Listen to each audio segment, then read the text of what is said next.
Esse vídeo é um oferecimento de SofaScore, o melhor aplicativo de estatísticas em tempo real. Link na descrição e no primeiro comentário fixado. Sim, é isso que você viu na thumb e no título desse vídeo. Eu acho que o Neymar não merece ir para a Copa do Mundo do ano que vem. Mas antes de começar esse vídeo, eu preciso fazer um parêntese que considero fundamental. Quando eu digo que o Neymar não merece para o Mundial, eu não estou falando de qualidade técnica. Não se trata de discutir se ele é bom ou ruim, se já foi superado ou não. Essa conversa não é sobre isso. Até hoje, Neymar é, sem sombra de dúvidas, o jogador mais talentoso que o Brasil tem. Tecnicamente, ele está no nível que ninguém no futebol brasileiro atual conseguiu alcançar. É claro que temos grandes nomes em ascensão. Vinícius Júnior, por exemplo, evoluiu a ponto de ser considerado o melhor jogador do mundo. Rafinha teve uma temporada brilhante. Endrick é um jogador que pode ser importante no futuro, Estevão é outro também, João Pedro, enfim. Mas vamos ser justos, nenhum deles, absolutamente nenhum, chegou ao nível técnico do Neymar. Seja no auge ou até mesmo agora, mais veterano, Neymar sempre teve uma capacidade única, seja de criar espaços, seja de fazer jogadas que só ele enxerga. A forma como ele conduz a bola, a visão de jogo, a frieza na finalização, tudo isso o coloca, na minha opinião, entre os 10 maiores jogadores da história do futebol brasileiro. E isso não é exagero. Portanto, esse vídeo não é um convite ao hate. Eu não tô aqui para diminuir o Neymar e nem para dizer que ele é irrelevante. Longe disso. Eu só quero explicar, com base em fatos e contexto, porque na minha visão, ele não deveria estar na Copa do Mundo de 2026. E aqui está a chave da discussão. Uma coisa é o Neymar que ainda pode oferecer tecnicamente.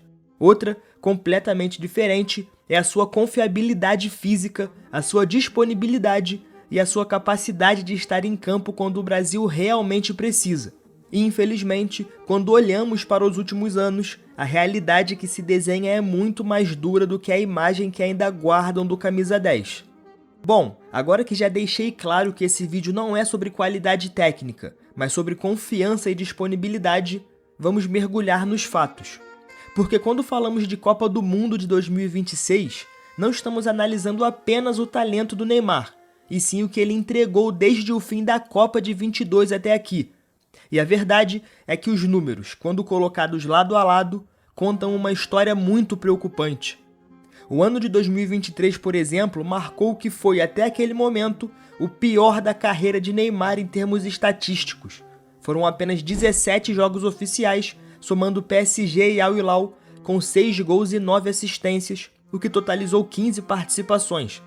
Para qualquer jogador, isso seria um bom número de impacto por jogo, claro. Mas para Neymar, acostumado a temporadas muito mais cheias, o contraste foi evidente.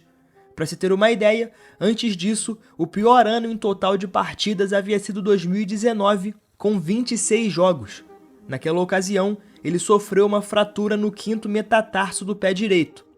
E esse é um padrão que se repete.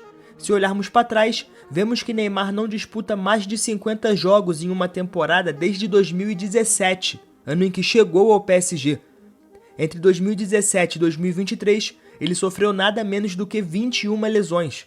O resultado disso é claro, menos tempo em campo, menos ritmo de jogo e menos impacto em momentos decisivos. Um levantamento mostra a diferença. Entre 2019 e 2023, Neymar disputou 161 jogos, somando PSG, Seleção e Al Hilal.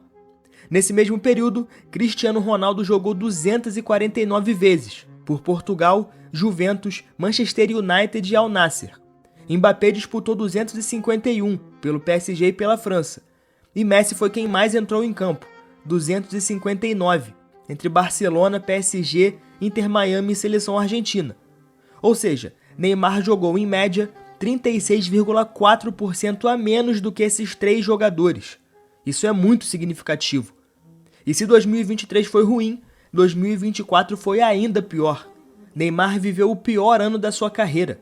Apenas 2 jogos oficiais, 100 gols, 100 assistências, praticamente inexistente na temporada. Quando sofreu a nova lesão pelo Al Hilal em novembro de 24, os números eram assustadores. Nesse período, desde a Copa do Mundo do Catar, em dezembro de 22, Neymar havia feito apenas 20 jogos oficiais. 9 pelo PSG, 4 pela seleção e 7 pelo clube árabe. Nesse mesmo período, do fim da Copa do Mundo de 22 até novembro de 24, ele perdeu 94 jogos, sendo 77 por clubes, 62 pelo Al Hilal e 15 pelo PSG e 17 pela seleção brasileira. O retorno ao Santos em 2025 trouxe esperança, mas também escancarou o mesmo problema. Até aqui, são 29 jogos, com 6 gols e 3 assistências.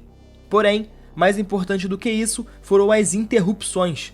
Desde fevereiro, Neymar já passou por diversas sequências de lesões. Ali entre março e abril de 2025, após um bom início no Paulista, sofreu um edema na parte posterior da coxa esquerda, ficando fora por 40 dias. Com isso, ele perdeu a semifinal contra o Corinthians e o início do Campeonato Brasileiro. Um pouco mais tarde, entre abril e maio, pouco após voltar, em jogo contra o Atlético Mineiro, saiu de campo chorando com uma lesão no músculo semi-membranoso da coxa esquerda e uma nova ausência de 35 dias. E agora, em setembro, o Santos confirmou que Neymar sofreu uma lesão no reto femoral do quadríceps da coxa direita, e a previsão de ausência varia entre 4 a 12 semanas, o que o tirou de mais uma sequência decisiva. Ou seja, mesmo no Brasil, em um nível competitivo teoricamente mais baixo do que a Europa, Neymar não conseguiu estar presente com regularidade. Durante a primeira parte do seu contrato, até 30 de junho, ele jogou apenas 12 das 22 partidas do Santos, ou seja, 54,5% dos jogos. Ele fez 3 gols e deu 3 assistências nesse período contra adversários como RB Bragantino, Inter de Limeira e Água Santa, com todo respeito, adversários fracos, e números muito abaixo do que se espera de um jogador do tamanho dele. Se somarmos tudo, vemos que desde 2023, Neymar tem uma média de apenas 16 jogos por ano. Isso é pífio para um craque desse nível, e é justamente isso, para mim, que coloca em xeque a sua presença no Mundial de 2026. A pergunta então deixa de ser sobre qualidade e passa a ser sobre confiança. Neymar ainda é o jogador mais talentoso do Brasil? Sem dúvida, isso é inegável. Mas ele é o jogador mais confiável da atualidade no futebol brasileiro? É aquele que no momento decisivo estará disponível para resolver? Os números mostram que não. Ele desfalcou o PSG em praticamente todos os momentos importantes da Champions League, esteve ausente em grande parte da passagem pelo Al Hilal e agora no Santos, novamente, não consegue jogar as partidas mais decisivas, o que nos garante que ele estará inteiro quando o Brasil mais precisar na Copa do Mundo. E é claro que existe o argumento de que a Copa é um torneio de tiro curto e que, se estiver saudável, Neymar pode ser um diferencial. Eu até concordo com isso. Mas esse é o Neymar hipotético, aquele que sempre imaginamos, mas que cada vez menos existe na realidade. O Neymar real é um jogador que nos últimos anos não consegue emplacar uma temporada sequer sem interrupções. E é justamente isso que me faz levantar a questão. Vale mesmo a pena apostar num gênio que só consegue entregar cerca de 40% do que pode? Ou seria mais inteligente montar um time coeso, competitivo e que realmente esteja disponível para brigar pelo título da Copa do Mundo? Até aqui, nós falamos de 2 pontos cruciais: a qualidade técnica do Neymar, que é indiscutível, inquestionável e não entra aqui nessa conversa, e a sua falta de disponibilidade desde o fim da Copa de 2022, que para mim é um problema grave.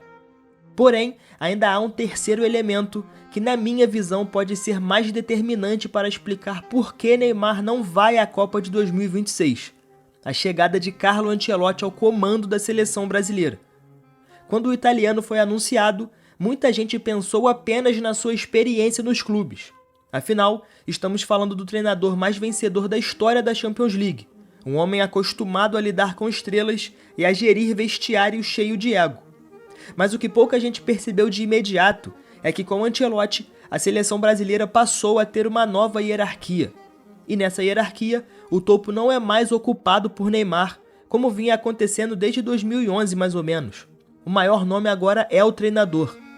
Com técnicos brasileiros como Fernando Diniz e Dorival Júnior, parecia existir uma espécie de obrigatoriedade na convocação do Neymar, independente do seu momento físico. Era quase um protocolo: se Neymar estiver respirando, ele deve estar na lista. O maior exemplo disso foi a data FIFA de março, a primeira após o seu retorno ao futebol brasileiro. Mesmo longe do melhor momento físico, Dorival convocou o camisa 10 do Santos. O resultado foi o esperado. Neymar nem sequer teve a oportunidade de jogar porque foi cortado, ele não estava pronto. Esse tipo de situação, com todo respeito, já não faz sentido em 2025. Você não pode montar uma seleção baseada em um jogador que vive de incertezas físicas. E Ancelotti deixou claro desde o começo, não há intocáveis. A convocação não vai ser feita por reputação ou por pressão externa, mas por mérito e principalmente por condição física. E é aqui que mora a principal questão. Quando foi a última vez que Neymar esteve 100% fisicamente? Talvez em 2020, durante a campanha que o PSG chegou à final da Champions League. De lá pra cá, entre lesões, recuperações e retornos frustrados, ele nunca mais conseguiu atingir o mesmo nível de forma. Isso significa que, quando a Copa do Mundo de 2026 acontecer, já terão se passado 6 anos desde a última vez que vimos o Neymar realmente em plenas condições. Se hoje no Santos vemos um jogador que atua a 40%, talvez 50% do que já foi um dia, o que nos leva a acreditar que daqui a pouco mais de 7 meses, no momento da convocação final, ele estará magicamente pronto para liderar a seleção. E é aqui que a presença de Ancelotti se torna decisiva. Com ele, não existe espaço para ilusões, não há o Neymar hipotético, existe apenas a realidade, onde o Neymar acumula lesões, perde metade dos jogos por temporada e que não consegue entregar em sequência. O estilo de gestão do Ancelotti é muito diferente dos técnicos brasileiros que tivemos recentemente.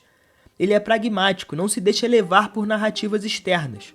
Se Ancelotti aplicar essa mesma lógica à seleção, e tudo indica que vai, Neymar só estará na Copa do Mundo se apresentar provas concretas de que consegue estar saudável e disponível. E convenhamos, esse é o grande problema. Ele não consegue provar isso há anos. A convocação final para a Copa do Mundo vai acontecer em maio. A data ainda não foi divulgada pela CBF.